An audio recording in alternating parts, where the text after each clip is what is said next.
Assalamualaikum teman-teman, seperti biasa sebelum mulai Mimin mendoakan semoga teman-teman semua selalu dalam keadaan sehat walafiat. Oke, kali ini kita akan melanjutkan Martial Master versi novel bagian 401. Bagi yang baru bergabung, selamat bergabung. Dan bagi yang belum subscribe dulu lah agar Mimin tambah semangat lagi nih bikin videonya. Oke, kalau sudah kita langsung masuk ke isi ceritanya.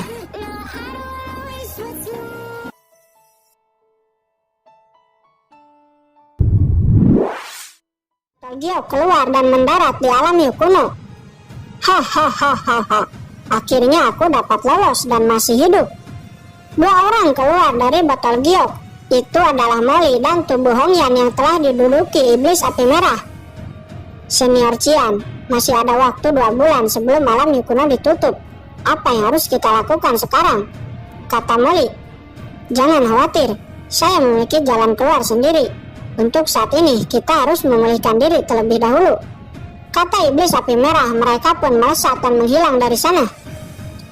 2 bulan kemudian terlihat di luar alam Yukuno semua pengaruh kekuatan telah berkumpul.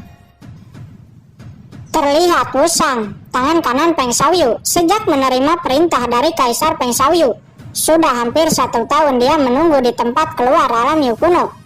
Jatuhnya putra Kaisar Peng Lei membuat Kaisar Peng Xiaoyu marah dan menarik perhatian semua orang.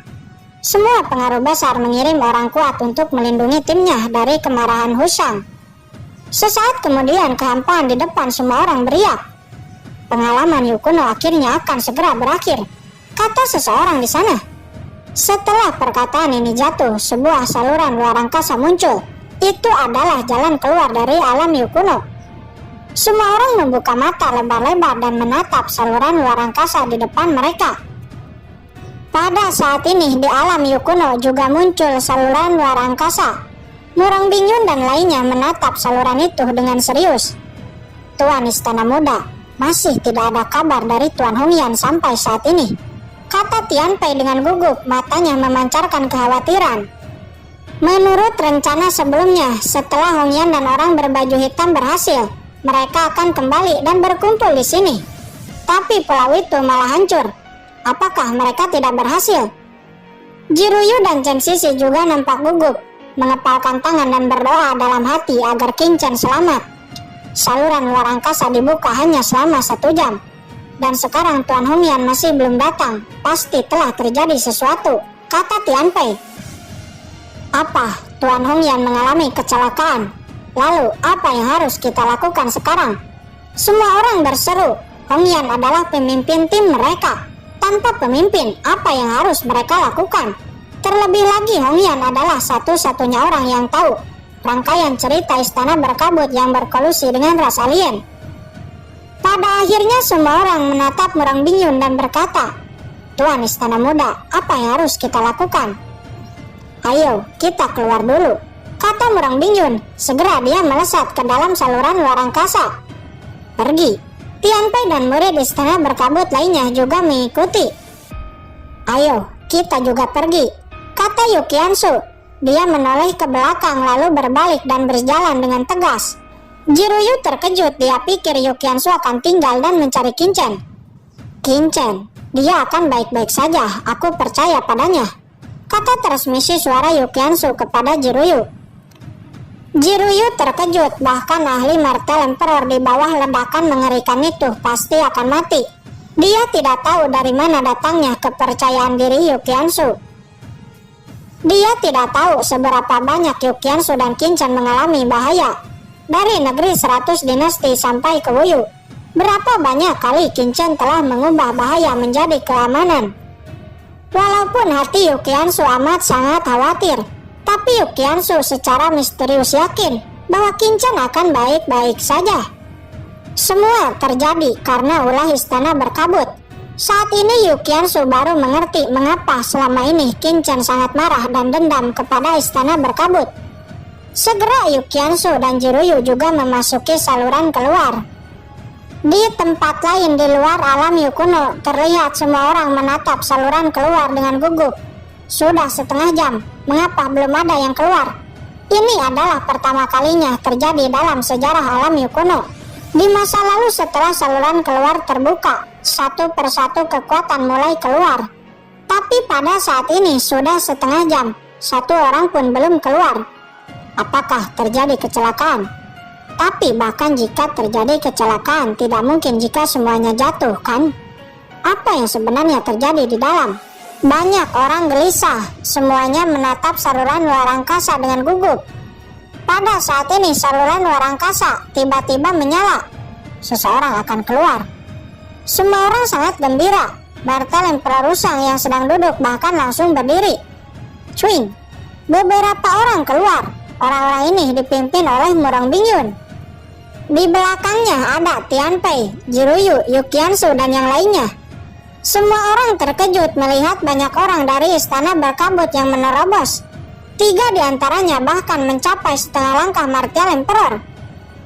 Aura Murong Bingyun dan jenius lainnya juga sangat kuat. Setidaknya itu martial shot perintah akhir puncak. Semua orang juga terkejut melihat tim istana berkabut dan istana penegak hukum yang hanya tersisa setengahnya. Bisa dikatakan, setengahnya lagi telah jatuh. Apa sebenarnya yang terjadi di alam Yu kuno? Semua orang bertanya-tanya. Tuan muda istana Murong Bingyun. Seseorang datang menyambut tim istana berkabut. Kaisar bela diri Jixia. Murong Bingyun dan lainnya memberi hormat kepada Kaisar bela diri Jixia. Hahaha. Selamat datang. Ngomong-ngomong, di mana Hongyan? Dan juga di mana setengah murid-murid lainnya? Apakah kalian dibagi 2 tim? Kata Jixia dengan sedikit bingung. Tuan Jixia, jangan banyak bertanya. Ayo pergi dulu dari sini, kata Murong Bingyun dengan sungguh-sungguh. Wajah Jixia tenggelam. Apa yang sebenarnya terjadi? Tuan Jixia, beberapa kecelakaan telah terjadi. Kita harus pergi dulu, kata Murong Bingyun.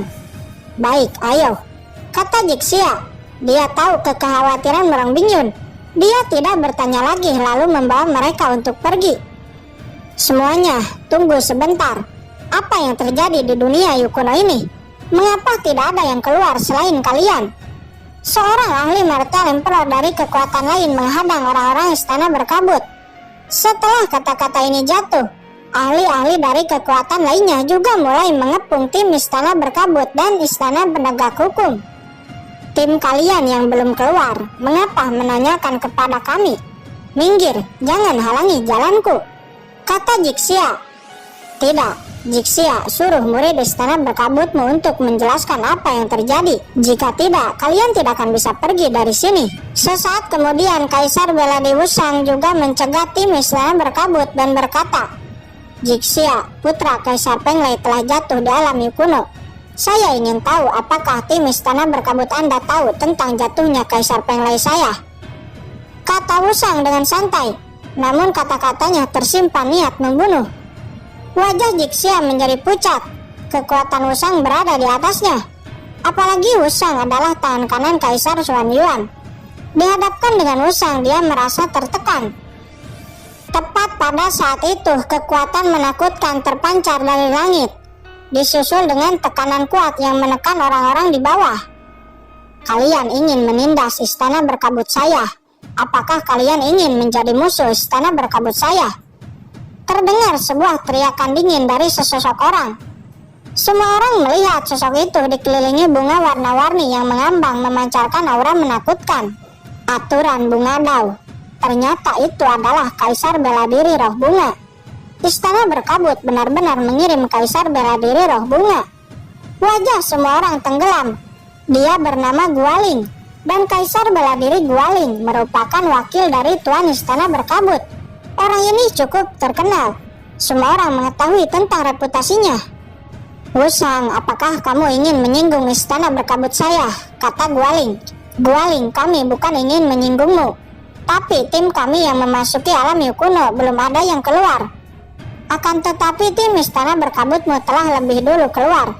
Kami hanya ingin bertanya, kata seorang ahli Martial Emperor dari keluarga Xiao yang bernama He Yuan. Namun mendengar ini, Gualing tiba-tiba marah. Sebuah bunga warna-warni yang tajam langsung melesat menerjang ke arah He Yuan. He Yuan terkejut. Sebuah perisai hitam muncul di tangannya dan menahan serangan Gualing. Duar! Namun perisai hitam itu hancur dan bunga itu langsung memotong tangan He Yuan. Saya memotong tanganmu sebagai pelajaran. Jika ada yang lain yang mengatakan omong kosong, jangan salahkan saya bertindak kejam, kata Gualing dengan nada suara dingin. Apa, bukankah dia terlalu arogan? Sebelumnya He Yuan hanya bertanya dengan santai, tapi dia tanpa ragu langsung memotong tangannya. Istana berkabut memang sangat sombong, terlalu mendominasi. Semua orang marah, namun tidak ada yang berani berkata sepatah kata pun. Jixia, kamu bawa tuan muda istana untuk pergi, kata Gualing. Melihat semua orang tidak ada yang bicara, dia memerintahkan Jixia untuk membawa orang-orang istana berkabut untuk pergi. Baik, tuan wakil istana, kata Jixia seraya memberi hormat, lalu membawa Murong Bingyun dan lainnya untuk pergi. Tunggu, apakah saya mengizinkan kalian untuk pergi? Kata Wusang. Dia tiba-tiba berkata, kalian cepat pergi, abaikan dia, saya yang akan mengurusnya, kata Gualing. Mendengar ini, Jixia kembali terbang untuk pergi dari sana. Melihat orang-orang istana berkabut pergi, Wusang mendengus dingin dan langsung melayangkan serangan telapak tangan. Kurang ajar, kata Gualing. Segera dia juga mengayunkan telapak tangan. Dua serangan telapak tangan beradu, menimbulkan gemuruh. Apakah ini pertarungan di kelas Martial Emperor? Semua orang takjub melihat kekosongan yang nampak bergetar di bawah kedua serangan ini. Gualing, apakah kamu ingin menghentikan saya? Putra Kaisar Peng Lei telah mati di alam Yu kuno. Masalah ini kekaisaran Xuanyuan saya harus mencari tahu. Tidak ada yang bisa menghentikan saya, kata Wusang. Segera dia kembali menyerang. Keduanya beradu pukulan. Setiap tabrakan merobek kekosongan. Semua orang melihat pertarungan dengan takjub. Layak menjadi ahli Martial Emperor terkuat dari dua pengaruh besar. Saat ini Murong Bingyun dan lainnya yang bergegas pergi dihentikan oleh dua ahli lainnya dari kekaisaran Xuanyuan. Namun di saat kedua ahli itu akan mencegah tim istana berkabut, tiba-tiba saluran luar angkasa kembali memancarkan cahaya. Seseorang akan keluar lagi. Melihat itu semua orang gembira, berbalik dan melihatnya. Alasan mereka berani menahan tim istana berkabut adalah karena tidak ada yang keluar dari alam Yu kuno selain tim istana berkabut. Namun sekarang seseorang akan keluar lagi. Semua orang kembali bergegas ke depan saluran luar angkasa, ingin melihat tim kekuatan mana yang keluar lagi. Pergi. Murong Bingyun dan lainnya menggunakan kesempatan ini dan menghilang dari sana.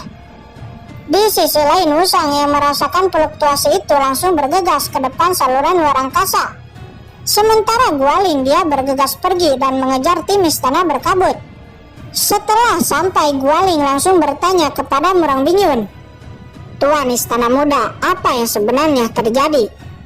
Kemudian Murong Bingyun menjelaskan semua yang terjadi sampai pulau itu hancur. Tuan Hongyan dan orang berbaju hitam tidak diketahui hidup atau mati. Apa? Gualing terkejut. Lalu apa yang terjadi kepada Kaisar Peng Lei? Mengapa Wusang sangat marah? Jika saya tidak salah, orang berbaju hitam itu yang telah membunuh Kaisar Peng Lei, kata Murong Bingyun. Jika yang Anda katakan benar, jika ada yang selamat, maka situasinya akan benar-benar serius.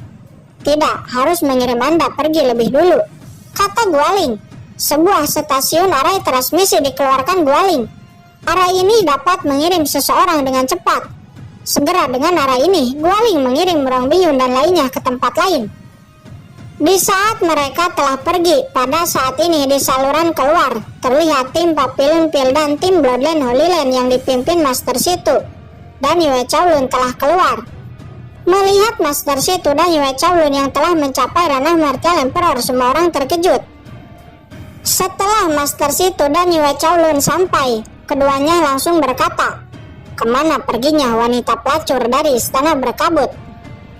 Situ Jen, apa yang sebenarnya terjadi? Kata seorang pria tua dari Papillon Pil. Kali ini Papillon Pil juga mengirim dua ahli Martial Emperor untuk menjemput tim Papillon Pil.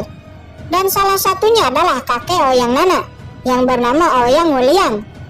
Melihat kakeknya, Ouyang Nana langsung menghadap dan menangis. Cucu perempuanku, ada apa? Kata Ouyang Wuliang. Ini semua karena ulah istana berkabut. Kata Yang Nana dengan marah. Penatua Nangongjen, Anda harus membalaskan dendam murid-murid Bloodline Holy Land yang jatuh di alam hiu kuno, kata Yue Kowloon kepada Penatua Bloodline Holy Land yang menjemputnya. Apa yang terjadi di dalam? Ya benar, apa yang terjadi? Mengapa tim keluarga Long saya belum ada yang keluar satupun? Satu persatu orang bertanya dengan cemas. Ini adalah ulah istana berkabut yang berkolusi dengan ras alien, kata Master Situ. Kemudian dia menjelaskan semua yang telah terjadi. Saya bisa selamat karena berkat Kincen yang telah mengorbankan hidupnya.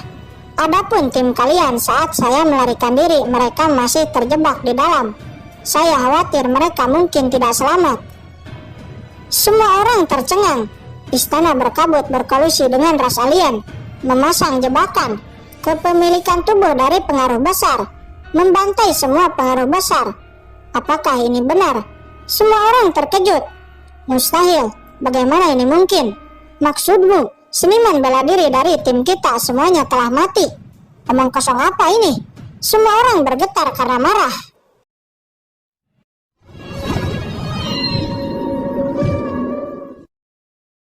Oke guys, sudah dulu ya. Jangan lupa subrek biar lanjut terus ceritanya. Bagi yang sudah subrek, mudah-mudahan dimudahkan rezekinya. Mimin undur diri. See you next and goodbye.